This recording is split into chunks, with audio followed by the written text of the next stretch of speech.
بسم اللہ الرحمن الرحیم، السلام علیکم۔ بی ایس انگلش کے سلسلے کے جو ویڈیوز اس کا آغاز کرتے ہیں اللہ تعالیٰ کے بابرکت نام سے، چونکہ یہ مضمون تھوڑا سا خشک ہے جس کی وجہ سے اسٹوڈنٹس اس سے الرجک ہو جاتے ہیں، جبکہ انہوں نے الرجک نہیں ہونا، انہوں نے اس کو پڑھنا بھی، اس میں مارکس بھی لینے ہیں انشاءاللہ۔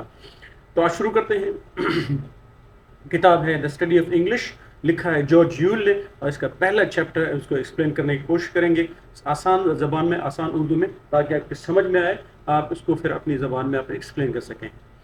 تو شروع کرتے ہیں کہ کتاب کا یہ جو پہلا باب ہے، جو پہلا چیپٹر ہے، اس میں زبان جس طرح سے ماضی وجود میں آئی، جس طرح کے زبان بنی، زبان کس طرح شروع ہوئی، اس کے بارے میں مختلف نظریات ہمیں بتاتے ہیں کہ the first chapter of the book explores various theories about the origins of human language۔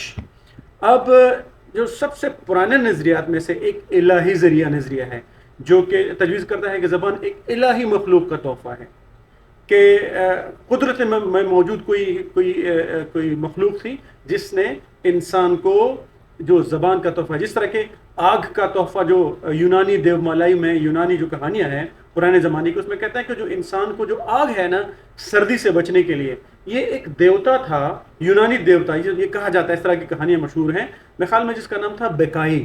تو اس نے انسان کو یہ جو آگ ہے وہ تحفے کے طور پہ دی، جو جس سے انسان سردیوں سے بچتا ہے، اس پہ کوکنگ بھی کرتا ہے۔ اچھا، one of the oldest theories is the divine source of theory. Divine کا مطلب ہے اللہ تعالیٰ کی طرف سے، خدا کی طرف سے، which suggests that language is a gift from a divine being۔ یہ انسان نے اس کو نہیں بنایا بلکہ قدرت کی طرف سے اس کو ایک تحفہ ہے۔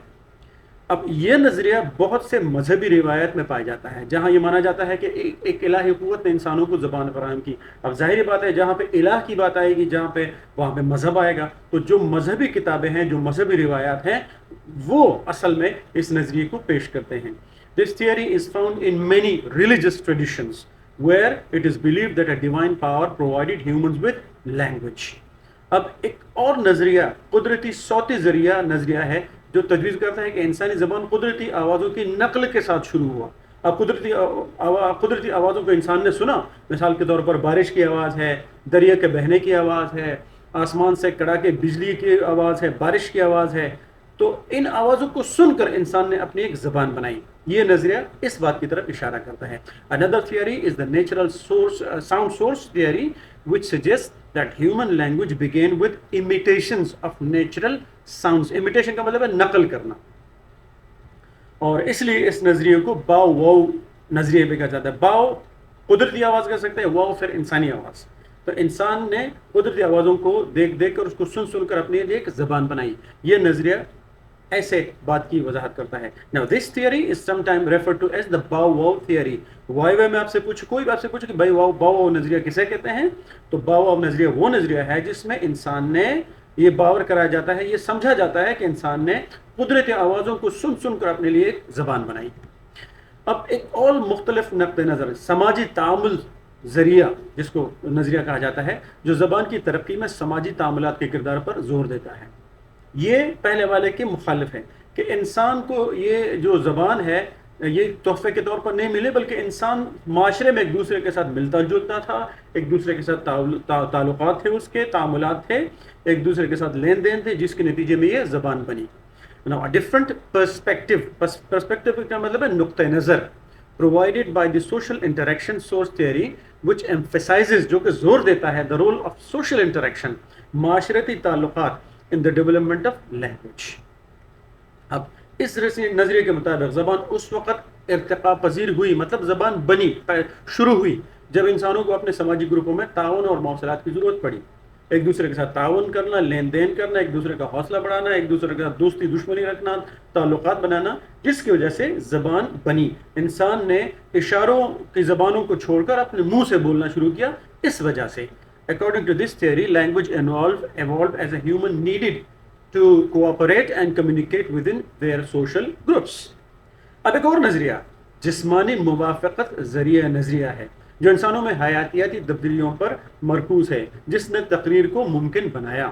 انسان کے جسم میں خاص طور پہ جو انسان کے بولنے کی جو صلاحیت ہے، بولنے کے جو اعضاء ہیں، تو وقت کے ساتھ ساتھ اس میں تبدیلیاں ہوئیں۔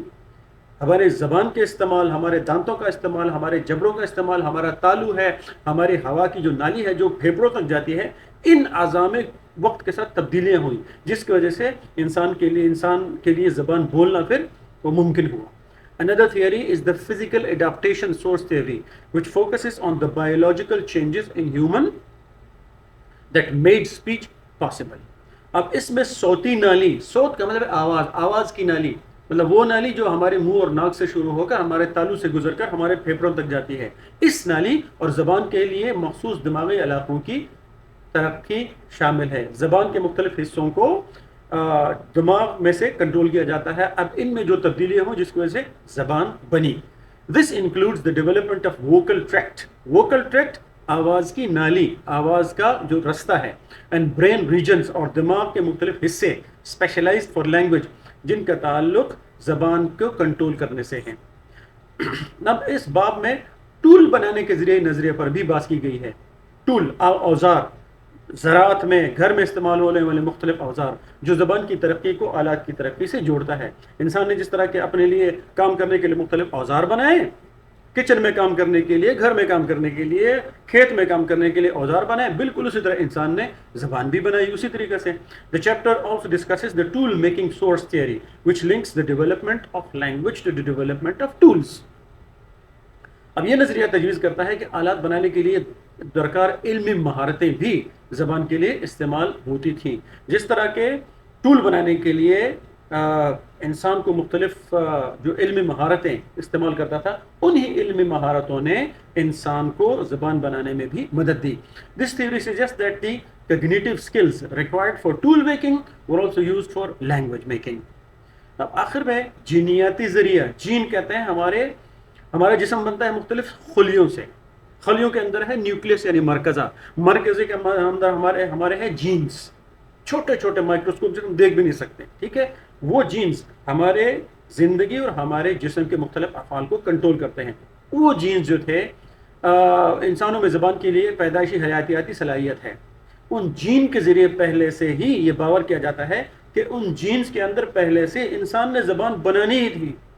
انسان نے اپنی معاشرے کو دیکھ کر نہیں بنائی، انسان کو کسی الہی مخلوق نے تحفے کے طور پر زبان نہیں دی، بلکہ یہ نظریہ کہتا ہے کہ انسان میں جینیاتی طور پر، انسان کے جسم میں، انسان کے جینز میں زبان بنانے کی صلاحیت پہلے سے موجود تھی.